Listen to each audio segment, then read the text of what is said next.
Bueno, buenas tardes a todos, bienvenidos a un nuevo video de Trayzone Academy XCS, un canal bastante conocido en su momento con respecto al tema de recuperaciones cripto, pero bueno, lamentablemente el canal me lo hackearon y no lo pude volver a abrir. Vamos a ir con un video nuevo. Si vos realmente no tuviste ninguna pérdida, podés omitir el video porque no te va a ser de interés, salvo que quieras informarte de cosas que no sepas, que sí tiene temas de interés, pero tiene que ver más que nada con respecto al tema de las recuperaciones dentro del mercado cripto. Nosotros cuando hablamos de inversiones tenemos que entender varias cuestiones. Nosotros podemos invertir a través de un montón de plataformas con respecto a temas de dinero digital, pero lo ideal es hacerlo siempre en exchange o en wallets, que en exchange regulados o en wallets, las descentralizadas. ¿Por qué? Porque son las opciones más seguras que tenemos el día de hoy para inversión.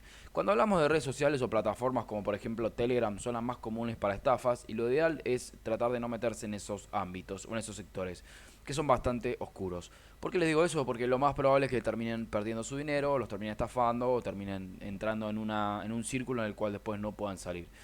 Cuando nosotros hablamos de exchange, siempre hablamos de exchange que mínimamente están regulados y que sean de top globales, obviamente, porque es lo ideal para ese tipo de inversiones. Que hablamos tipo, sin hacer publicidad a nadie, podemos hablar de, en este caso, de Binance, de Coinbase, de Kraken, del exchange blockchain también. Hay un montón de exchange en el cual nosotros podemos invertir, sea Bitget, BingX, en el cual nosotros podemos mantener nuestro dinero dentro del todo seguro. ¿Por qué les digo dentro del todo? Porque también recuerden opciones como exchange que se han ido a cero o que han desaparecido, que han sido hackeados, que ya sabemos y tenemos un montón de opciones y ejemplos en cuanto a eso. Entonces, lamentablemente, nada nos dice que también los exchanges sean del 100% seguros. ¿Sí? Entonces, siempre es un 90 y nunca es un 100, incluso hasta un poquito menos también. Cuando hablamos de wallets, nosotros siempre hablamos de wallets para lo que sería compra quizá de activos que no estén dentro de los exchange, que nosotros querramos hacer inversiones a través de las dApps, querramos hacer stake y un montón de cuestiones muchísimo más amplias, también compra de NFTs, que quizá en un exchange no podemos hacer, o sí en algunos, pero más reducido. Las wallets son muy útiles no solo para inversión, sino también para recuperación. Nosotros tenemos que entender cuando nosotros nos estafan o nosotros perdemos dinero, tenemos que saber dónde está ese dinero para ver si podemos mínimamente iniciar lo que es una recuperación o no. Porque nosotros podemos hacer envíos erróneos a un exchange y el exchange nos da ciertas posibilidades o ciertas facilidades para lo que sería recuperaciones de esos tokens que nosotros enviamos. Cuando nosotros hablamos de wallets, que nosotros nos equivocamos de redes o enviamos dinero mal hacia una wallet, tenemos infinitas posibilidades para lo que es recuperación de este tipo de activos. ¿Por qué? Porque el dinero en la wallet se mantiene siempre dentro de la wallet, más allá de que a veces sea más complicado o más complejo de encontrarlo, que otras veces que es mucho más sencillo y simplemente hay que hacer una ubicación en base a direcciones y demás. El tema es cuando nosotros hacemos inversiones o dudamos ya de nuestra inversión dentro de plataformas o redes sociales. Ahí es donde arranca lo difícil o lo complicado. Porque ahí ya tenemos que acceder a datos que son bastante más complejos, más delicados, tratando de ubicar a lo que serían nuestros estafadores, entre comillas, que muchas veces son muy difíciles de ubicar, pero siempre depende del rastro que vayan dejando en cuanto a temas de transacciones. Ya es más difícil si utilizan tipos de desvío de dinero, como puede ser el de Torchain, donde ya es bastante más complicado ubicar ese tipo de activos. Ahora, ¿cómo nosotros podemos saber si podemos recuperar o no un dinero que nosotros hemos invertido dentro de un exchange, dentro de una wallet, dentro de alguna plataforma? Tenemos que tener en cuenta, primero que nada, el tema de las redes. Nosotros tenemos que ver, primero que nada, qué red utilizamos para enviar ese dinero. Supongamos nosotros hicimos envío a una wallet y nosotros hicimos un envío de Bitcoin a una red de Ethereum. ¿Y cómo hacemos para recuperarlo? O viceversa, un Ethereum a... Bueno, ahí ya, o sea, sería... O sea, no se puede enviar, digamos, Ethereum a una red de Bitcoin. O sea, en ese caso no es posible. Si nosotros tenemos una wallet descentralizada, quizá podríamos llegar a analizarlo, pero no es posible, ¿sí? Cuando hacemos envío, por ejemplo, no sé, tengo acá dos de Ethereum. Bueno, acá hay un error, puse dos veces ERC y Ethereum, pero se entiende. Cuando nosotros hacemos envío, por ejemplo, de Binance a Solana, de Solana a Tron y teníamos una dirección, pero lo mandamos por la red equivocada, ¿cómo hacemos para recuperarlo?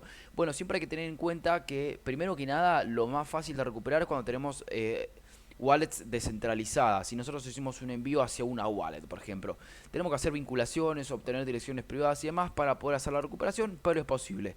Siempre dentro de tope de posibilidades, cuando hacemos envíos a una wallet, el 90% se recupera, ¿sí? Hay un muy bajo porcentaje en wallets que no se recupera, pero siempre es el mínimo. Cuando nosotros hablamos de recuperaciones, por ejemplo, hacia exchange, ahí tenemos que hablar ya un debate bastante complicado sobre si el exchange nos va a dar o no la posibilidad o la facilidad de recuperación, y si no va a haber que trabajar por fuera del exchange para tratar de hacer el trámite, vamos a llamarlo trámite, para lo que sería la facilidad o que ellos nos faciliten cierta información para poder iniciar con la recuperación del activo. Distinto cuando ya enviamos dinero a las redes sociales o a las plataformas como Telegram, que en el cual nos indican una dirección o hacemos un depósito. Generalmente te hacen hacer depósito de banco o depósito a través de cripto. Cuando son estafas locales, lo más normal es que te hagan hacer depósitos de banco, ¿sí? Que te hacen depositar a través de un banco o plataformas de dinero digital que no tienen que ver con cripto, y uno cae, ahí ya es muy difícil de recuperar. Más que haciendo una denuncia, y la verdad es que no llegan mucho a buen puerto eso.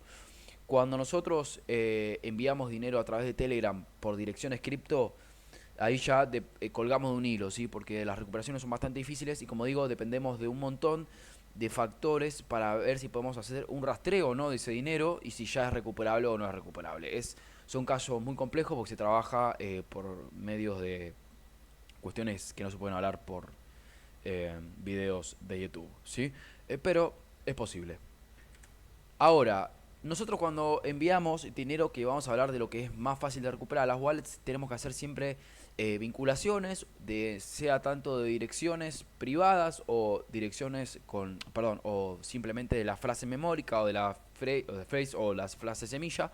Tenemos que hablar de las vinculaciones de las wallets según a nosotros como nos convenga en este tipo de recuperaciones, sea por cualquier tipo de wallet descentralizada que nos permita a nosotros vincular en base a la red que nosotros utilizamos para el envío, ¿sí?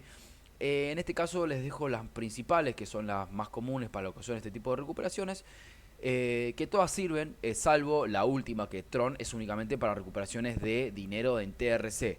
Que hay que tener en cuenta que cuando nosotros hacemos envíos a TRC no siempre lo vamos a ver, digamos, reflejado dentro de la wallet, porque a veces se hacen los envíos a direcciones secundarias o a veces tenemos los bloqueos de las wallets que nos hacen la quita de permisos y demás. Entonces tenemos que evaluar un montón de cuestiones cuando nosotros hacemos un envío erróneo de si va a ser recuperable o no. En este caso les voy a dejar abajo mi acceso al Telegram para cualquier consulta que pueda llegar a tener sobre el tema de envío de dinero, y si no tienen noción si se va a hacer recuperable o no, yo los voy a asesorar para que puedan tener más o menos una idea si estamos hablando de dinero recuperable o si ya no. Bueno, este es un video simplemente explicando la cuestión de las inversiones de criptomonedas y sus peligros. Si enviaste dinero mal, me puedes escribir. Si lo pudiste recuperar en base a la explicación que te hice, genial. Y bueno, nos vemos en el próximo video.